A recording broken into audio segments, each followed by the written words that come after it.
From an unknown tribe to the greatest empire in the Islamic world, but all empires must fall. What really caused the rise and the collapse of the Ottomans? Stick around, because this story gets wild. Most people know the Ottomans from a few headlines: Constantinople, sultans, maybe Suleiman. But what if I told you this empire ruled for over 600 years, across 3 continents, changing the course of history forever? In this video, we're breaking down everything: how they started, what made them powerful, their golden age, and exactly how it all fell apart. Let's go all the way back to the beginning, before the empires, before the palaces, before the world even knew their name. Back in the late 1200s, no one had heard of the Ottomans. They were just a small Turkic tribe living on the edge of the collapsing Seljuk Sultanate in Anatolia. Imagine a group of nomadic warriors, scraping by, surrounded by bigger, more powerful rivals. The leader of this tribe? A man named Osman.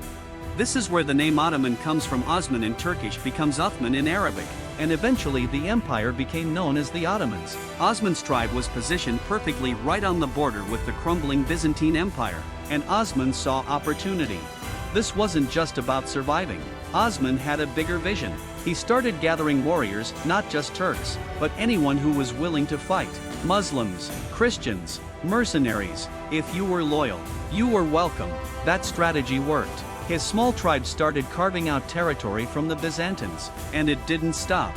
Fast forward to the mid-1400s. By now, the Ottomans had grown into a serious power under Osman's successors, but everything changed with one man, Mehmed II, also known as Mehmed the Conqueror. In 1453, he did the unthinkable. He conquered Constantinople. This was the biggest turning point in Ottoman and world history.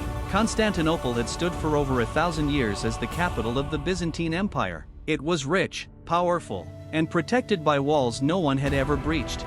But Mehmed wasn't just another general. He was 21 years old, smart, and ruthless. He used massive cannons, some of the biggest the world had ever seen. His army was diverse: Turks, Balkan Christians, even former Byzantines. After a brutal 53-day siege, the walls crumbled, and the city fell. This shocked Europe. Constantinople was the gateway between East and West. Its fall marked the end of the medieval era for many historians. Mehmed renamed the city Istanbul and made it the new capital of the Ottoman Empire. But this was just the beginning. Under Mehmed and later rulers, the Ottomans expanded fast, taking over Greece, the Balkans, the Middle East, and parts of North Africa. Their secret weapon? The Janissaries.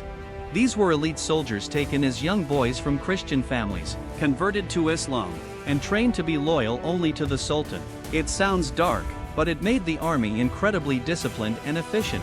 Then came Suleiman. Suleiman the Magnificent ruled from 1520 to 1566, and under him, the empire reached its peak. This guy wasn't just a warrior, he was also a poet, a lawmaker, and a builder. Under Suleiman, the empire stretched from Hungary to Iraq, from Algeria to Yemen. They controlled major trade routes. Their navy ruled the Mediterranean. The Ottomans were the dominant power in Europe and the Islamic world. He introduced major legal reforms, earning him the nickname the lawgiver in the Islamic world. And this wasn't just about conquering land, it was about culture, science, and architecture. You know the Blue Mosque in Istanbul? That's Ottoman architecture. The huge domes, the detailed tile work all came out of this golden age. Art, math, astronomy, and medicine flourished. Istanbul became a global capital of learning and beauty. And it wasn't just Istanbul.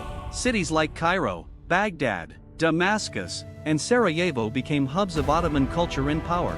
They also had a system for religious minorities. It was called the millet system.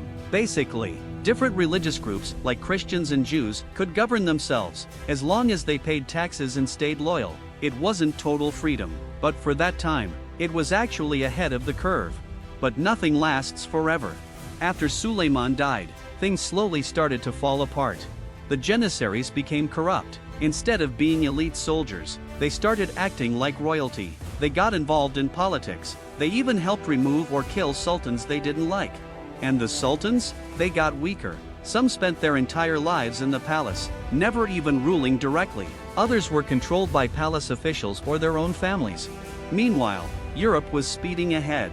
The scientific revolution, the Enlightenment, the Industrial Revolution. Countries like Britain, France, and the Netherlands were building empires of their own, and they didn't need to go through Ottoman territory anymore.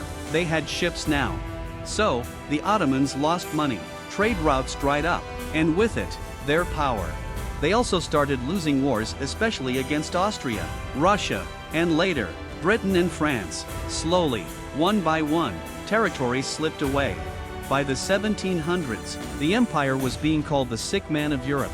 On paper, it was still big, but inside, corruption, instability, poverty.